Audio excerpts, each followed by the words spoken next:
오늘 수요 저녁 예배 본문 말씀은 로마서 4장 1절부터 25절입니다. 그런즉 육신으로 우리 조상인 아브라함이 무엇을 얻었다 하리요? 만일 아브라함이 행위로서 의롭다 하심을 받았으면 자랑할 것이 있으려니와 하나님 앞에서는 없느니라. 성경이 무엇을 말하느냐? 아브라함이 하나님을 믿음에 그것이 그에게 의로 여겨진 바 되었느니라.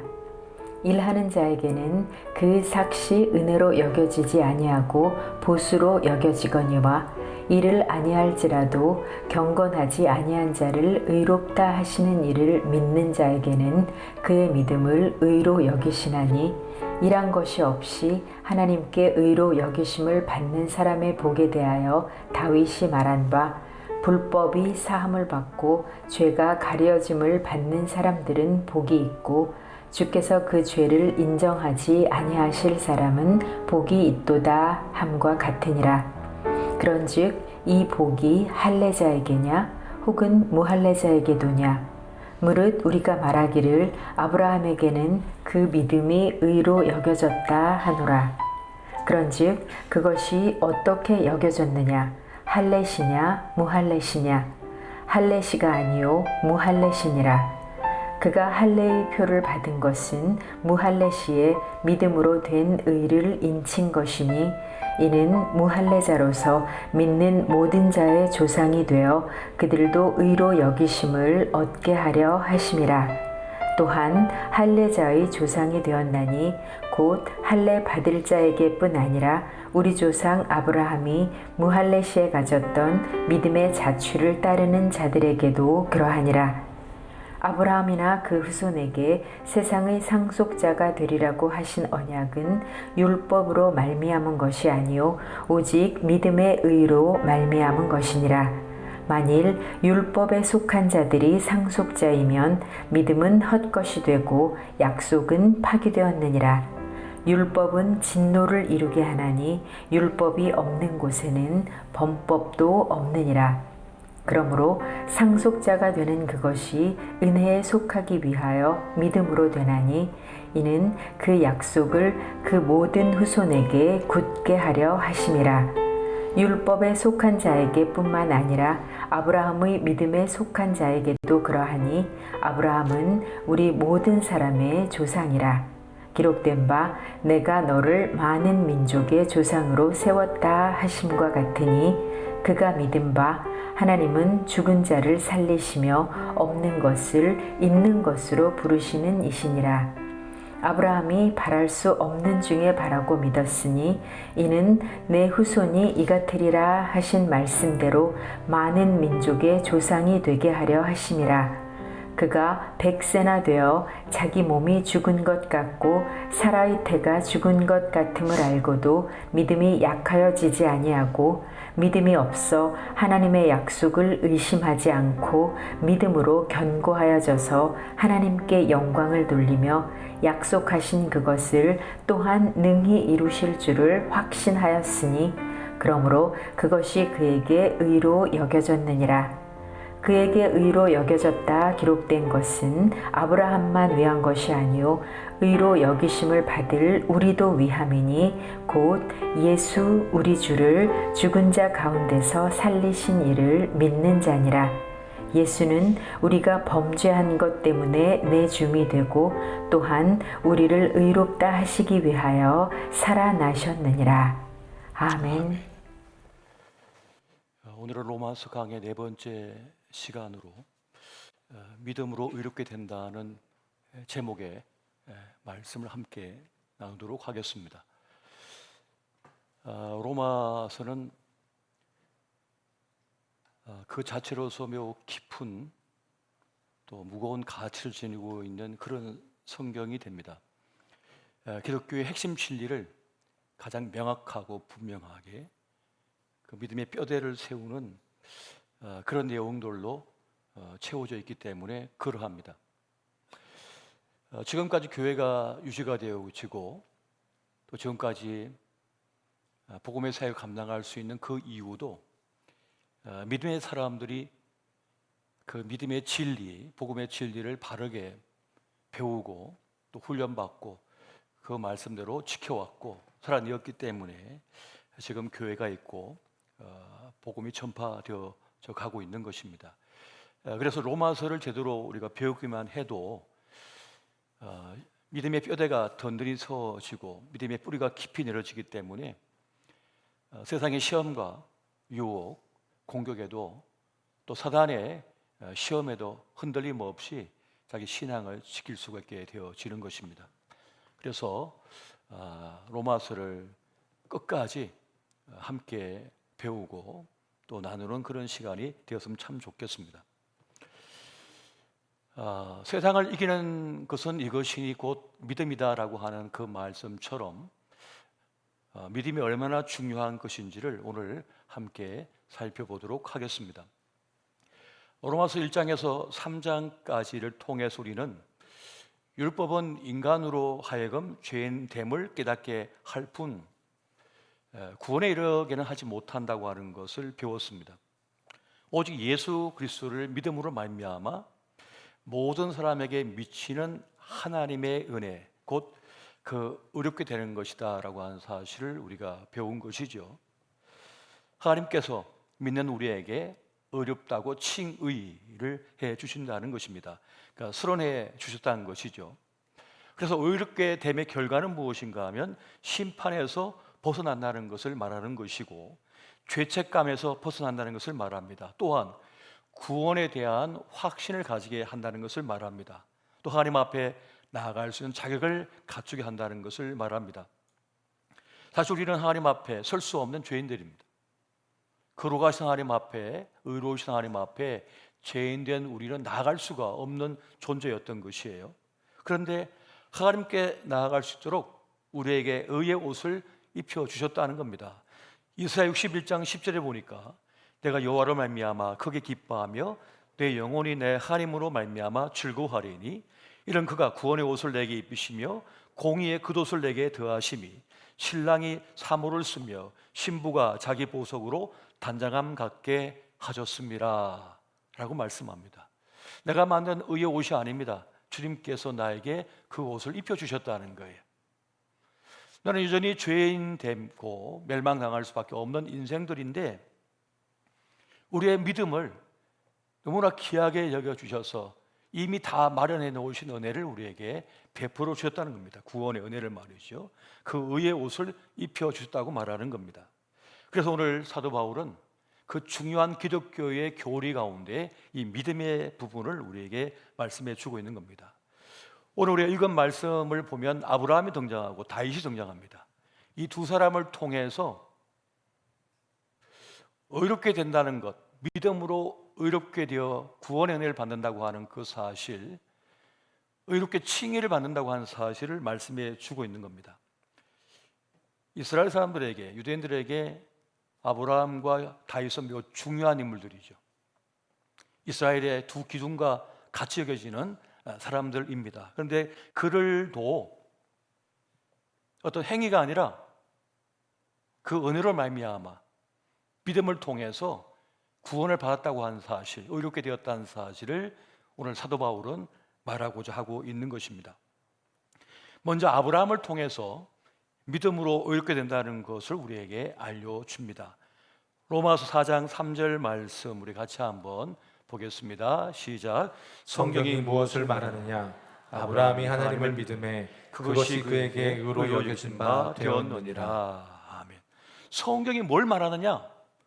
성경이 지금 뭘 말하고자 하는가라고 하면서 아브라함이 하나님을 믿으니까 주님께서 그에게 그것을 의로 삼아 주셨다라고 말씀해 주고 있는 것입니다. 그러니까 이전에 이 로마 교회를 이루고 있는 그 유대인들이 자기의 우리는 율법을 가졌다, 우리는 할례를 했다, 받았다 이런 거 가지고 자기의 의를 주장하고 차별화된 인생들인 것처럼 그렇게 행세를 했단 말입니다. 그런데 오늘 바울이 이걸 다 깨트려 버리고 있는 거예요. 그런 걸로 되는 게 아니다, 그런 것으로 의롭게 되는 게 아니다 라고 말하는 겁니다. 율법으로 의롭게 될 수 없다라고 말하면서 유대인들이 그렇게 추앙하는 높이는 아브라함을 예로 들어서 말하는 겁니다.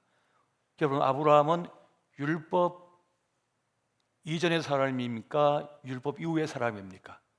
율법 이전의 사람이잖아요. 율법이 만들어지기 전에 존재했던 사람이 아브라함이었습니다.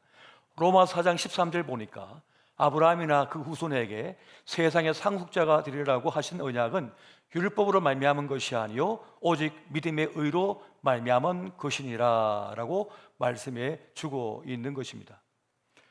할례도 우리를 의롭게 할 수 없다고 사도 바울은 못을 받고 있습니다. 여러분, 아브라함은 할례 이전에 의롭다고 이미 칭함을 받은 사람이었습니다. 아브라함은 창세기 17장에서 할례를 받았거든요. 그런데 하나님께서 아브라함을 의롭다고 말씀하신 것은 창세기 15장이었어요. 창세기 15장 6절에 보면 이렇게 말씀하고 있습니다. 아브라함이 여호와를 믿으니 여호와께서 이를 그의 의로 여기시고, 그의 믿음을 의로 여기셨다는 겁니다. 할례 이전의 의미에 이미 그의 믿음을 보시고 의롭다고 말씀하셨다는 것을 말하고 있습니다. 그러니까 이것을 근거로 해서 볼 때에도 율법이나 할례를 통해서 의롭게 되는 것이 아니라 믿음으로 의롭게 되는 것이다 라고 하는 것을 말해 주고 있습니다. 로마서 4장 9절에서 10절 말씀 같이 한번 보겠습니다. 자, 시작. 그런즉 이 복이 할례자에게냐 혹은 무할례자에게도냐 무릇 우리가 말하기를 아브라함에게는 그 믿음이 의로 여겨졌다 하노라. 그런즉 그것이 어떻게 여겨졌느냐 할례시냐 무할례시냐 할례시가 아니요 무할례시니라. 무할례시니라. 아멘. 무할례일 때 이미 의롭다고 칭함을 받았다. 믿음으로 이렇게 됐다는 말은 무슨 뜻을 가지고 있습니까? 우리의 공로, 우리 행위, 우리 공적이 아니라고 말하고 있는 거죠. 그러니까 구원의 원인이 우리에게 있는 것이 아니라 믿음의 대상이신 하나님께 있다고 하는 것을 말씀해 주고 있습니다. 그 하나님의 은혜를 받아들이는 방편이 뭡니까? 믿음이라고 하는 것이라는 거예요. 그래서 우리는 자랑할 것이 아무것도 없다. 이것이 사도 바울이 말하고 싶은 바인 거예요. 자랑할 게 아무것도 없다는 거죠. 왜 그렇게 말할까요? 자랑을 너무 하니까. 유대인들이 너무 율법 가졌다고 할례 받았다고 자랑을 너무 하는 거예요. 그러니까 사도 바울이 이걸 다 깨트려 버리고 있는 거죠. 그걸 다 깨트려 버리고 있는 거예요. 그래서 로마서 1장 1절과 2절을 보면 이렇게 말씀하지 않습니까? 그런즉 육신으로 우리 조상인 아브라함이 무엇을 얻었다 하리요? 만일 아브라함이 행위로서 의롭다 하심을 받았으면 자랑할 것이 있으려니와 하나님 앞에서는 없느니라. 없다. 자랑할 것이 아무것도 없다라고 말씀하고 있습니다. 우리가 참 크다고 여기지만은 여러분, 우리가 거대한 함선, 거대한 배를 만들어서 바다를 메꾸려고 한번 해보십시오. 그거 그냥 한 점에 불과합니다. 큰 배를 갖다가 바다에 띄어가지고 메꾸려고 해도 몇 곳입니까? 점도 안 보일 겁니다. 그러면 우주는요?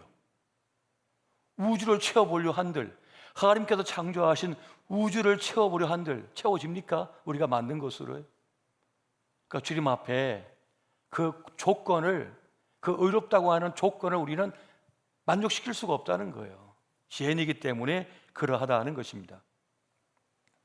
그런데 주님께서 우리의 믿음을 어렵다고 칭하여 주시고 인정하여 주셔서 그 은혜를 말미암아 우리를 구원하여 주셨다는 것입니다.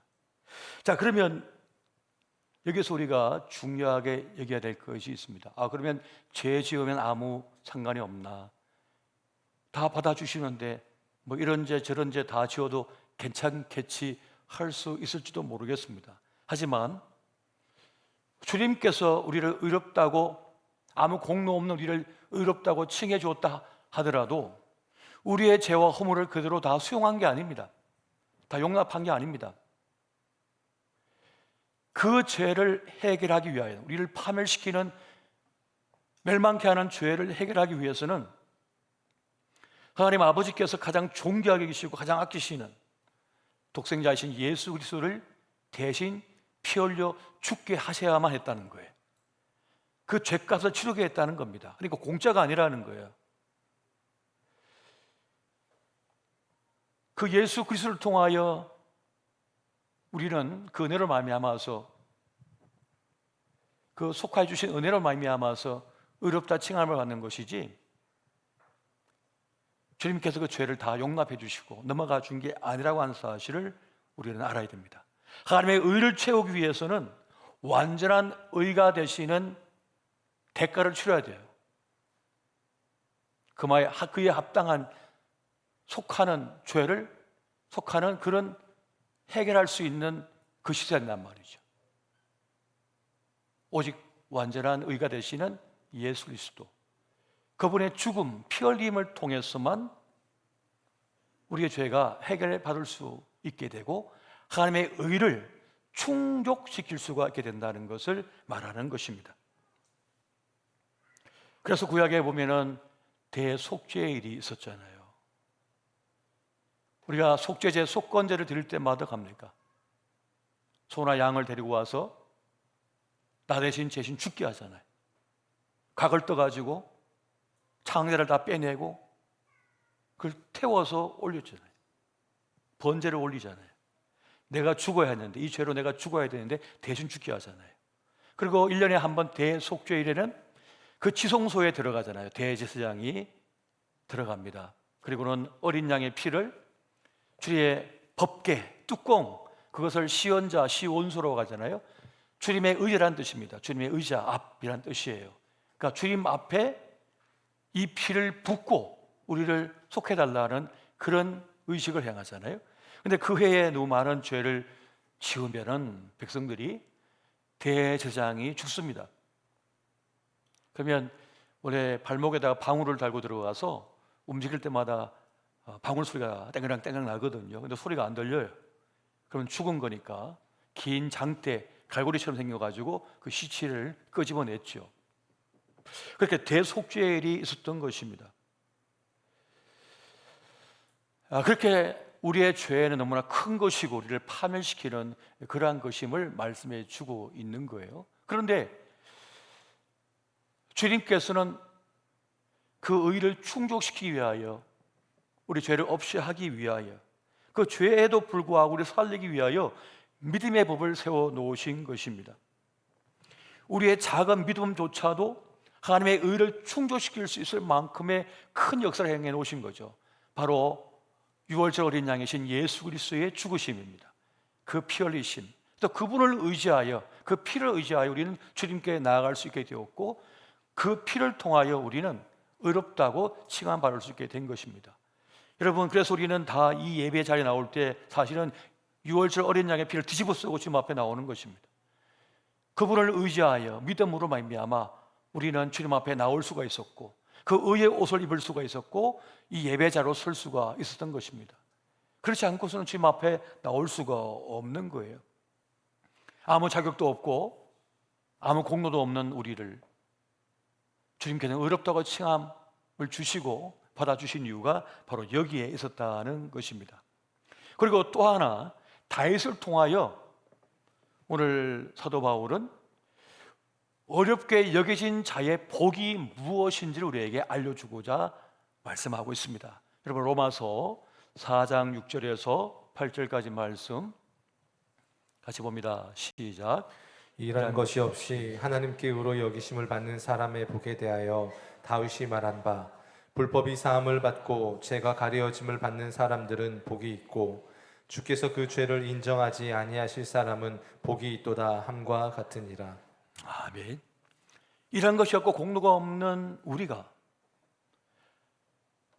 하나님께로 의로 여기심을 받은 그 사람의 복을 우리가 받고 있다는 거예요. 그게 뭔지를 지금 말해주고 있습니다. 다윗을 통하여 말해주고 있습니다. 그것이 무엇인가 하면 방금 읽었던 그 말씀 속에서 두 가지를 말하고 있죠. 그것은 사함과 가려짐이라고 하는 것입니다. 사함은 뭡니까? 사함 받았다. 그 말은 없앴다 이런 뜻입니다. 없었다 이런 뜻을 가지고 있는 겁니다. 가려졌다는 건 뭡니까? 노출되지 않도록 막는다 이런 뜻을 가지고 있는 거예요. 사람들은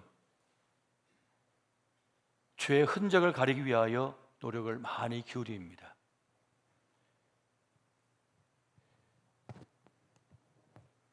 지난 날에 지었던 죄가 소문나지 않기를 바랍니다. 죄가 노출되고 알려지는 것을 극히 두려워합니다. 그리고 그것 때문에 망합니다. 그것 때문에 못 견딥니다. 못 버팁니다.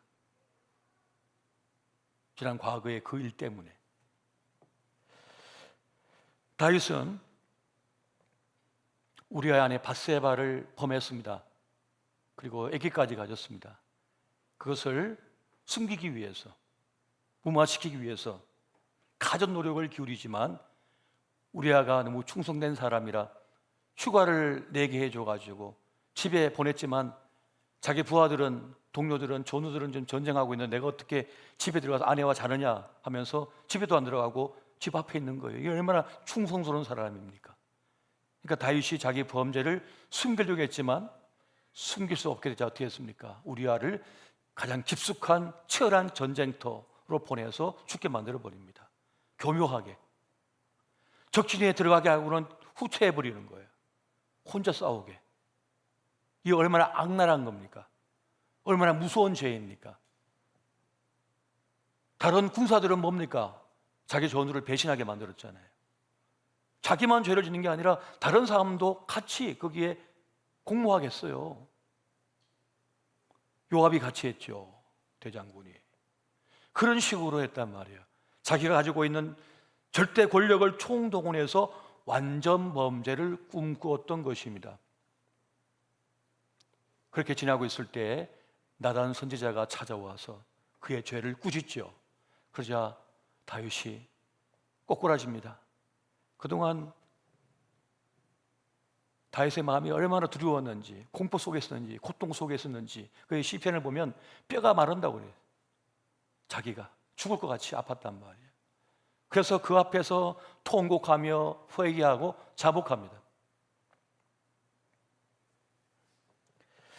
파멸당할 위기에 처해 있던 다윗에게 나단 선지자를 보내신 분은 하나님이셨습니다. 왜? 다윗을 살리고 싶어서, 그를 건지기 위해서. 그가 죄를 졌지만은 그 죄를 인하여 멸망당하지 않도록 하기 위하여 하나님께서는 나단 선지자를 일부러 보내신 거예요. 굳이. 그때 다윗은 회개하고 자복하죠. 주님 앞에 엎드립니다. 그 하나님의 사죄 은총이 임합니다. 의의 옷이 임하여지는 거예요. 주의 이름을 부르고 주님을 믿는 그에게 하나님의 은혜가, 사죄 은총이 임하는 거죠. 그렇게 의롭게 되는 것입니다. 시편 32편 1절 2절 말씀이 다윗의 시편이지 않나요? 같이 한번 보겠습니다. 시작. 허물의 사함을 받고 자신의 죄가 가려진 자는 복이 있도다.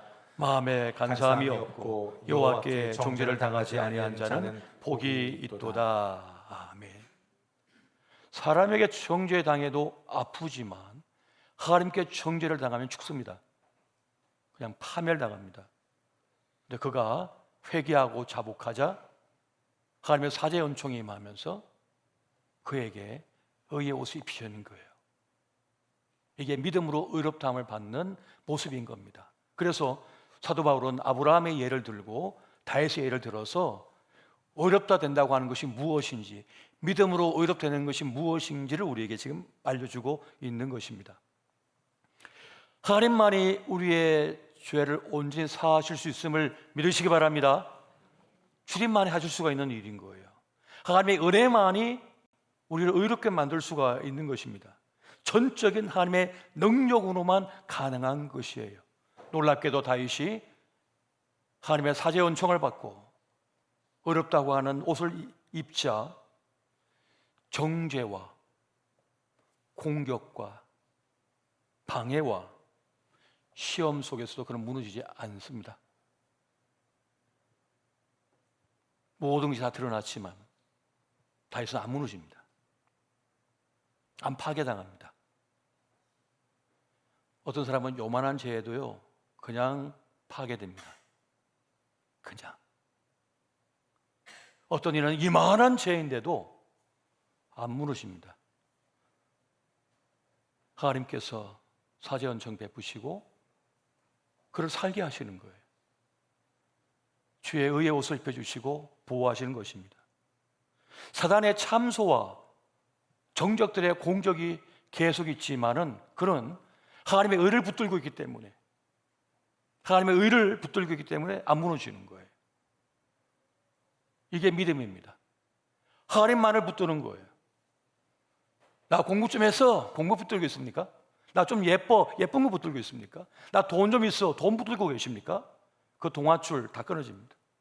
다 불타버립니다. 하나님의 임재 앞에 다 불타버립니다. 아무것도 아닌 겁니다. 금덩어리가 다 녹아버립니다. 쓰레기가 돼버립니다. 하나님 앞에. 어떤 공격도 다 불타버리는 거예요. 주님 앞에서는. 주의 핏살 앞에, 햇살 앞에는 다 녹아버립니다. 어떤 것도요. 안개가 꽉 채우고 있잖아요. 단단해. 근데 해가 뜨잖아요. 싹 사라져 버립니다. 아무것도 아닌 것이 됩니다. 하나님의 의만이 우리를 살리고 또 살려낼 수 있음을 믿으시기 바랍니다. 하나님만이 나를 살리신다. 하나님만이 나를 지킬 수가 있다. 하나님만이 다시 시작하게 해줄 수가 있다. 다윗은 다시 시작할 수 있었던 겁니다. 다시 달려갈 수 있었던 거예요. 다시 희망을 품게 만들어 버립니다. 죄책감에 무너지지 않게 만들어 버립니다. 얼마나 많은 이들이 수치심에, 죄책감에 무너집니까? 무너져 버린다니까요.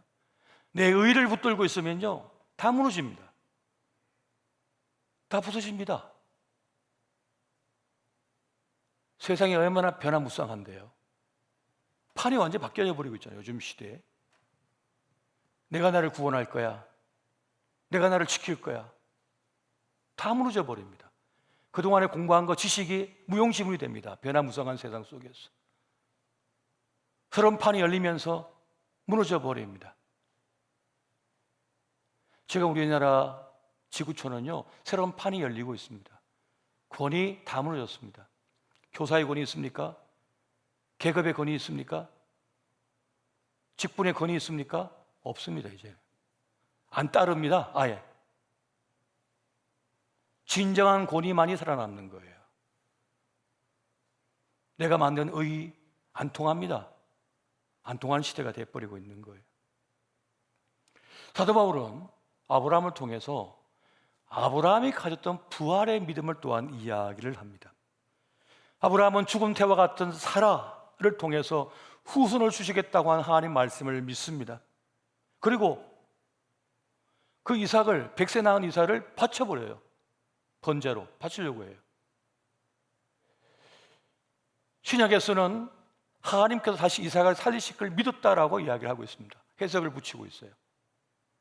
그러니까 아브라함이 가졌던 그 믿음, 오직 주님만이 나의 구원이시라고 하는 이 확고한 믿음, 그것이 있다는 것을 말씀해 주고 있습니다. 여러분, 아브라함 믿음이 얼마나 대단합니까? 다윗의 믿음이 얼마나 대단합니까? 근데 그들의 믿음은 전적으로 하나님을 의지하고 의탁하는 믿음이었습니다. 사람은요, 믿음을 따라 행동하거든요. 사람은 다 같지가 않습니다. 큰 믿음의 사람이 있고요, 작은 믿음의 사람이 있는 거예요. 믿음에 따라서 행동을 합니다. 하나님을 믿는 믿음에 따라서 예배합니다. 하나님 믿는 믿음에 따라서 기도도 내용도 다릅니다. 헌신도 다릅니다. 믿음에 따라 행동이 달라요. 삶이 다르다는 것입니다. 믿음은 어떤 것입니까? 우리가 꿈꿔야 될 믿음은 전적으로 하나님을 신뢰하고 그분 뜻대로 사는 것입니다. 이것이 우리가 가져야 될 믿음의 모습인 거예요. 하나님의 뜻을 위하여 일하시는 그리스도 예수의 그 일에 동참하는 것입니다. 그것이 오늘 우리의 믿음의 모습이 되어야 합니다. 믿음이라고 하는 건 단순히 동의, 제청, 인정 이거로 끝나는 게 아닙니다. 신실한 모습으로, 충성된 모습으로 나타나게 되어 있습니다. 믿음은 행동으로 나타날 수밖에 없기 때문에 그러한 것입니다. 구체적인 삶으로 하나님을 믿는 믿음의 모습이 나타나게 되어 있는 거예요. 나타나게 되어 있는 것입니다. 장자권을 팥죽 한 그릇에 팔아먹은 에서가 있습니다. 믿음의 행동으로 나타난 거잖아요. 그가 평소에 하나님께서 주신 그 장자권을 정말 소중하게 여기고 목숨처럼 여길 만큼의 믿음이 있었다면 농담으로도 용납 안 했을 겁니다. 농담으로도 용납 안 했을 거예요. 그런데 그러한 믿음이 에서에겐 없었던 거죠. 내가 지금 배고파서 죽겠는데 장자권이 무슨 소용이냐? 너 가져가라. 그리고 나한테 주라. 그런 말을 야곱이라면 절대 하지 않았겠죠. 에서는 그냥 해버립니다. 왜? 그의 믿음이 삶으로, 행동으로 드러난 것입니다. 믿음이라고 하는 것은 그렇게 중요한 것이라고 하는 것을 말씀해 주어요. 사도 바울은 아브라함의 이 믿음을 하나님께서 의로 여겨주신 것처럼 우리에게도 그 의가 넘치고 있다고 말씀하면서 아브라함만 위한 것이 아니요 믿음으로 오해롭게 되는 그 역사는 우리에게도 주어졌다고 말씀해 주고 있습니다. 로마서 4장 23절에서 25절 말씀 같이 보겠습니다. 시작.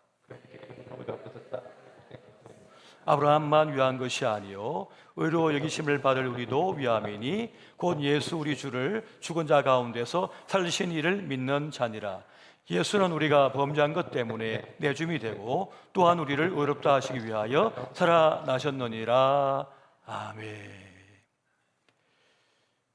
아브라함만 위한 것이 아니고 의로 여기심을 받을 우리도 위함이니 라고 말씀해 주고 있습니다. 그 의의 역사가 지금 우리를 위해서도 작동되고 있다고 하는 것을 말씀해 주고 있습니다. 그러므로 여러분 하나님을 전적으로 신뢰하고 또 믿으며 나아가시기 바랍니다. 하나님 믿는 믿음으로 나아가는 것입니다. 주님 믿을 때, 하나님을 인정하고 믿을 때에 우리를 의롭게 하시는 하나님의 그 역사가 우리에게 임하고 하나님의 구원의 역사가 우리 삶 속에 펼쳐지게 될 것입니다. 믿는 자를 의롭게 하시고 살려내는 그 역사가 우리에게도 있다는 것이에요. 사도행전 13장 38절부터 39절 말씀 우리 같이 한번 보겠습니다. 자, 시작. 그러므로 형제들아 너희가 알 것은 이 사람을 힘입어 죄 사함을 너희에게 전하는 이것이며 또 모세의 율법으로 너희가 의롭다 하심을 얻지 못하던 모든 일에도 이 사람을 힘입어 믿는 자마다 의롭다 하심을 얻은 이것이라. 아멘. 하나님 믿는 자에게 하나님의 의가 입혀진다고 말씀해 주고 있습니다. 하나님의 의가 입혀진 자에게는 죄사함과 죄의 가리움이 있다고 말씀합니다. 그리고 하나님의 의가 있는 그 인생에는 부활의 큰 역사가 있다는 것을 말씀해 주고 있습니다. 다시 말하면 살리시는 은혜, 살려주시는 은혜가 우리에게 있다는 것을 지금 말씀해 주고 있다는 것입니다.